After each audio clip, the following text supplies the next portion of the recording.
Sometimes someone does something inspiring, and this is a story of one of those times.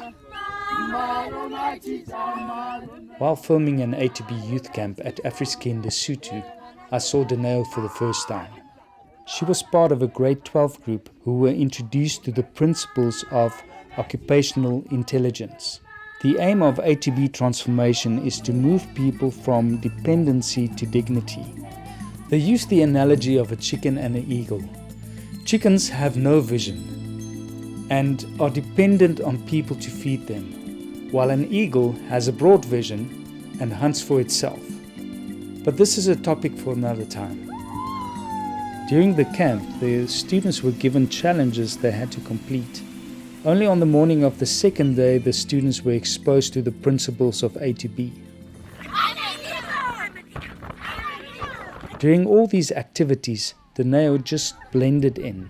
I hardly noticed her. Back at home, I started working on a script that could explain the impact of A2B. But I got stuck to condense all the information into one video. About a week later, I received a message saying that Lenio started a group and she is now sharing with them what she has learned. I knew that this is the moment, this is the story to tell. So I arranged to go back to Lesotho to visit the group and also spend time in Moteng, the village where Lenio lives. After a trip of almost 500 kilometers, I arrived at Moteng. It is a mountainous area and I still had to walk another 25 minutes to my overnight stay. We've been walking about 20 minutes in the dark. Luckily I've got this little light. It was pitch dark by the time we arrived there. I need to prepare food we're going to eat. Here's our dinner. I really enjoyed my stay at the house of Lenio Molefe, in spite of the fact that there's no electricity or running water, and that the long drop is 30 meters away from the house. But that's the way it works around here. The next day I had time to explore the village. The community is poor and underdeveloped. Lenio arranged for us to meet her group at a primary school. When we arrived there, much to our surprise, we discovered 30 young people keen on turning their lives around, keen to drop the shackles of dependency. Some of them had to walk more than 2 hours to get there. Vivian and I had the opportunity to share some thoughts with the group. They had a hunger to discover more and a hope of an opportunity that will enable them to make a difference in their lives and their community. What touched me is that a young girl from a disabling background recognized the moment of truth and took action. She got the group together. She made contact. She shared this newfound knowledge, and she inspired others from the word go. The dilemma now is, how do we keep this totally unplanned fire burning?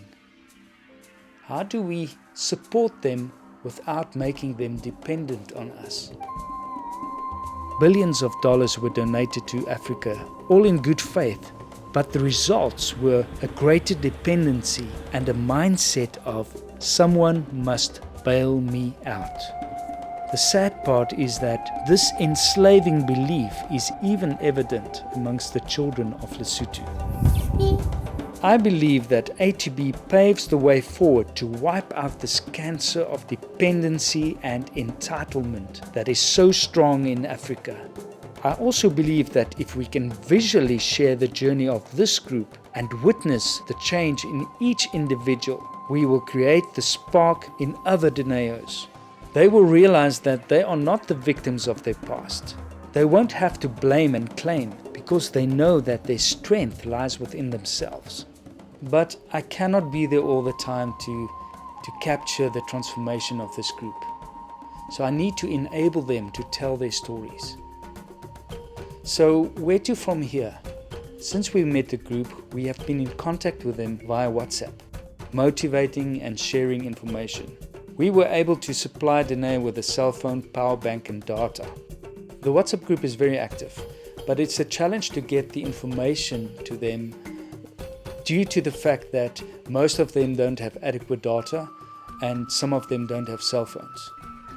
to share the information amongst them becomes difficult, especially because of the time it takes to walk from one part of the village to the other. I need your support. I need your old cell phone with a fairly decent video camera. I need power banks and solar study lights, if possible a small solar kit from where they can charge their phones. It is crucial for you to understand that this is not a handout. They need to learn and understand the concept of value. They need to know that the effort of someone else made this opportunity possible. They must return the favor. A2B came up with the concept of a value bank. When a person receives a donation, the value thereof is marked against their name. They need to pay back this value, but because the donor made the donation out of free will, the receiver pays back their debt by adding value to other enabling projects. By earning this tool that they otherwise could never afford, they get an I can moment that builds the self-esteem, builds the volition to the point where eventually they will become self-driven. There is so much more about A2B that even I don't know yet, but if the story touched you and you are able to help in any way, please contact me to discuss the way forward.